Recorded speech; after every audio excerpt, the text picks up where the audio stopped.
السلام علیکم۔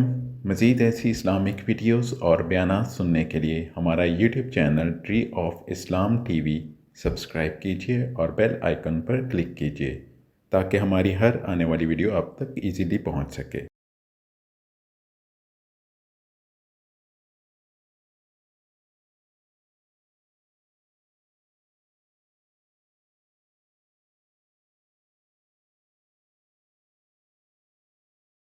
بسم اللہ الرحمن الرحیم۔ قربانی کے مسائل سے متعلق آج ارادہ ہوا کہ ان مسائل سے متعلق ایک کلپ ریکارڈ کروا دیا جائے اور لوگوں کو قربانی کے بیسک مسائل بتائے جائیں۔ لوگ بہت زیادہ جو سوالات پوچھتے ہیں تو اس پہ میں نے کچھ اشارے لکھ لیے اپنے سامنے تاکہ جو سوال بہت زیادہ پوچھے جاتے ہیں میں ان کے بارے میں ریکارڈ کروا دوں۔ تو میں انشاءاللہ یہ جو قربانی ہے اس کے بالکل شروع سے لے کے آخر تک ترتیب سے کوشش کرتا ہوں کہ مسائل بیان کروں، اور جو مسائل بہت زیادہ پوچھے جاتے ہیں اللہ تعالیٰ سے دعا ہے کہ وہ سارے آ جائیں۔ تو پہلا سب سے بڑا مسئلہ یہ ہے کہ قربانی واجب کس پر ہے۔ قربانی واجب کس پر ہے؟ لم سم عوام کی سہولت کے لیے ایک نصاب بیان کرتا ہوں جو علماء بتاتے ہیں 52.5 تولہ چاندی، دیکھ لیے گا نیٹ پر۔ تو اتنی مالیت کا کسی کے پاس سونا ہو یا چاندی ہو یا تجارتی مال ہو، تجارتی مال کہتے ہیں وہ سامان جو بیچنے کے لیے آپ نے خریدا ہے، یا کیش رقم ہو، یا یہ کہ ضرورت سے زائد سامان، ضرورت سے زائد سامان کہتے ہیں وہ سامان جو پورے سال بھی استعمال نہ ہوتا ہو۔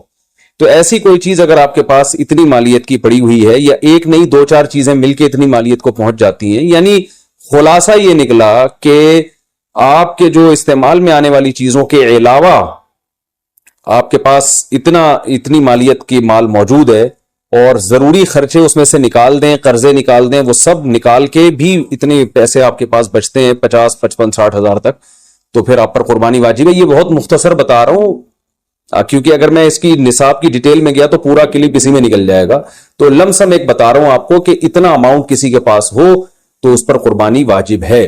اور پھر بھی سمجھ میں نہ آئے تو اس بارے میں میرے دوسرے کلپ یوٹیوب پہ آپ کو مل جائیں گے، یا دوسرے علماء سے آپ تفصیل پوچھ لیں، وہ انشاءاللہ آپ کو ڈیٹیل بتا دیں گے، کیونکہ نصاب میں اگر میں زیادہ ڈیٹیل میں گیا تو بہت ہی لمبی بات ہو جائے گی پھر۔ تو اس پر قربانی واجب ہے۔ بڑا مسئلہ یہاں پر ایک یہ اٹھایا جاتا ہے کہ کیا گھر کا سربراہ اگر قربانی کر لے تو سب کی طرف سے کافی ہو جائے گی، یا جو بھی صاحب نصاب ہے جس میں بھی استطاعت ہے اس پر الگ سے قربانی واجب ہے؟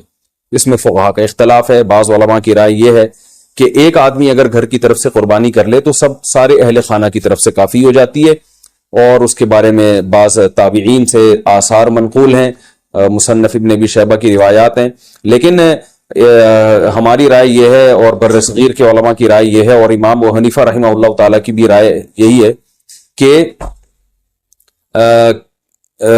کہ ہر شخص پر الگ سے قربانی واجب ہے اگر وہ صاحب نصاب ہے۔ اور اس کی 2 دلیلیں بہت مضبوط ہیں۔ سب سے مضبوط دلیل رسول اللہ صلی اللہ علیہ وسلم کی حدیث ہے، من وجد سعۃ لأن یضحی فلم یضحی فلا یقربن مصلانا۔ آپ صلی اللہ علیہ وسلم نے فرمایا جس کے پاس قربانی کی طاقت تھی اور اس نے قربانی نہیں کی تو وہ ہماری عیدگاہ کے قریب بھی نہ پھٹکے۔ تو اس سے پتہ چلتا ہے کہ جس کے پاس بھی اس طاقت ہے، تو اس میں یہ نہیں ہے کہ گھر کا سربراہ سب کی طرف سے کرے گا، تو یہ جو ہے ایسا نہیں ہے، بلکہ صاف الفاظ ہیں حدیث کے کہ جس کے پاس بھی استطاعت ہے تو وہ اس پر قربانی اس کو کرنی پڑے گی۔ اور دوسری دلیل یہ ہے کہ عبادات میں کہیں بھی ایسا نہیں ہوتا کہ ایک کی عبادت دوسرے کی طرف سے کافی ہو جائے، تو اس پر قیاس کا تقاضا بھی یہی ہے کہ جب اسلام میں کوئی بھی ایک عبادت دوسرے کی طرف سے کافی نہیں ہوتی تو یہ کیسے ممکن ہے کہ قربانی جو مستقل سنت ابراہیمی ہے وہ ایک کرے اور دوسری کی طرف سے بھی وہ خود بخود ادا ہو جائے؟ تو یہ اس کا بھی تقاضا ہے۔ بعض حضرات یہ دلیل دیتے ہیں کہ حضرت ابو بکر اور عمر رضی اللہ عنہما قربانی نہیں کرتے تھے۔ اچھا سوری، یہ دوسرے مسئلے کی دلیل ہے۔ تو پہلا تو یہ ہو گیا کہ قربانی ہر صاحب استطاعت پر لازم ہے۔ بیگم کے پاس اگر زیور ہے اور اتنی مالیت کا ہے تو اس پر بھی قربانی واجب ہے۔ پھر وہ الگ بات ہے کہ اس کی طرف سے میاں اس کی پرمیشن سے کر دے، یعنی واجب تو اس پر ہوگی لیکن ضروری نہیں ہے کہ وہ خود کرے، اس کی طرف سے اس کا میاں بھی کر سکتا ہے اس کی پرمیشن سے، اجازت سے، اور میاں اپنی طرف سے بھی ایک کر دے اور بیگم کی طرف سے بھی ایک کر دے۔ یعنی گھر کے ایک فرد کرے گا اور سب کی طرف سے کافی ہو جائے یہ نہیں ہے، بلکہ ہر فرد کو الگ کرنی پڑے گی۔ وہ الگ بات ہے کہ اپنے پیسے سے کرنا ضروری نہیں ہے، وہ فرد خود کرے یا کسی سے کروا دے۔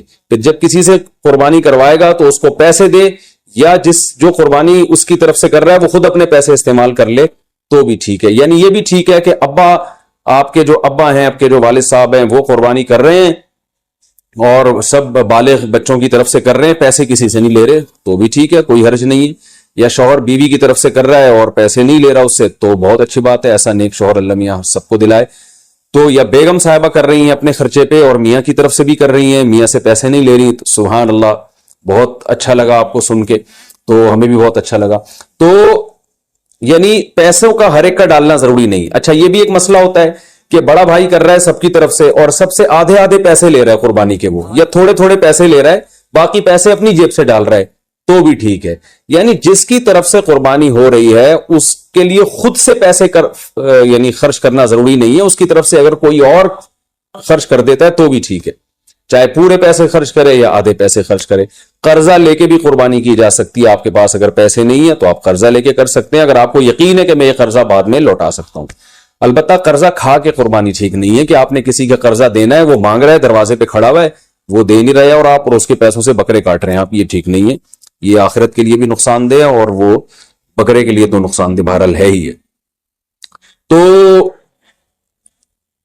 ایک مسئلہ تو یہ ہو گیا. دوسرا مسئلہ یہ ہے کہ قربانی کیا واجب ہے یا سنت ہے؟